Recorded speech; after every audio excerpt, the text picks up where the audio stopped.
మీరు మాట్లాడేది శ్రీధర్ రెడ్డి ఎమ్మెల్యే శ్రీధర్ రెడ్డి గురించి.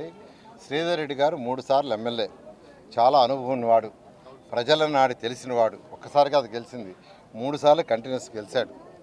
అతను ప్రజలకు అనుగుణంగానే చేస్తాడు. అయితే అధికారులు కూడా వాళ్ళ చట్టాలకు అనుగుణంగా చేస్తారు. ఇప్పుడు కూడా దాన్ని వయా మీడియంగా ప్రజల పేదలు నిరుపేదలకు ఇబ్బంది లేకుండా చేయాలి. నేను కమిషనర్ గారితో కూడా చెప్పాను. ఇప్పుడు ఏదైతే బోర్డు పెట్టారో అలా పోయేసి మరీ రూల్ పొజిషన్ కాకుండా మీరు 1, 2, 3 సార్లు వాళ్ళకి చెప్పండి. వాళ్ళని ఇబ్బంది పెట్టకుండా కట్టించాల్సింది కట్టించుకోండి, ఏదైనా చేయండి. ప్రజలకి ప్రత్యేకంగా పేదలు నిరుపేదలకు యాక్చువల్గా ఇబ్బంది లేకుండా చేయమని చాలా క్లియర్గా చెప్పాను. శ్రీధర్ రెడ్డి చెప్పిన దాంట్లో కూడా తప్పు లేదు. నేను కమిషనర్ గారితో మాట్లాడా. టౌన్ ప్లానింగ్ డైరెక్టర్కి ఇక్కడ ఎవరైతే టౌన్ ప్లాన్ చేస్తున్నారో వాళ్ళకి, నుడా వాళ్ళకి, టౌన్ ప్లానింగ్ డైరెక్టర్కి నేను నిన్న కాన్ఫరెన్స్ తీసుకొని చెప్పాను. ప్రజలకు ఇబ్బంది పెట్టద్దు, ఎమ్మెల్యేలకి చెప్పండి రూల్ పొజిషను, వాళ్ళని కూడా ఇబ్బంది పెట్టద్దు. ఎందుకంటే మళ్ళీ ఎలక్షన్లో గెలవాలంటే ప్రజలు ఓటేయాలి. అట్టని జిగ్జాగ్గా ఇష్టం వచ్చినట్టు అడ్డదారులలో చేయొద్దు అని చాలా క్లియర్గా చెప్పాను.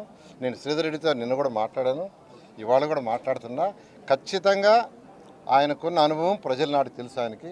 దానికి తగ్గట్టుగా at the same time rules రెగ్యులేషన్స్లో ఏదైనా ఇబ్బంది ఉంటే ఆ రూల్స్ రెగ్యులేషన్లో చట్టంలోనే మార్పు తీసుకొస్తాం. శ్రీధర్ రెడ్డికి నారాయణకి అయిపోయింది వారని వారిది రోజు మాట్లాడుకుంటున్నాం, రోజు ఉదయం సాయంకాలం మాట్లాడుకుంటాం. ఇప్పుడు ఆయనకి లోకల్గా ప్రాబ్లం వచ్చినప్పుడు ఎత్తుతాడు, తప్పులేదు.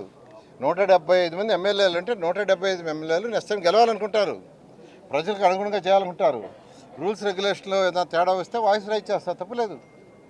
మంత్రులు ఉండేది ఏంటంటే మంత్రులు, ముఖ్యమంత్రి, క్యాబినెట్ ఉండేది దేనికంటే ప్రజలకు అనుగుణంగా అవసరమైతే రూల్స్ రెగ్యులేషన్స్ మార్చడం. నేను ఎందుకు మార్చాను? 18 రూల్స్ మార్చాను. భారతదేశంలో ఎక్కడా లేని విధంగా ఆంధ్రప్రదేశ్లో చేశాం.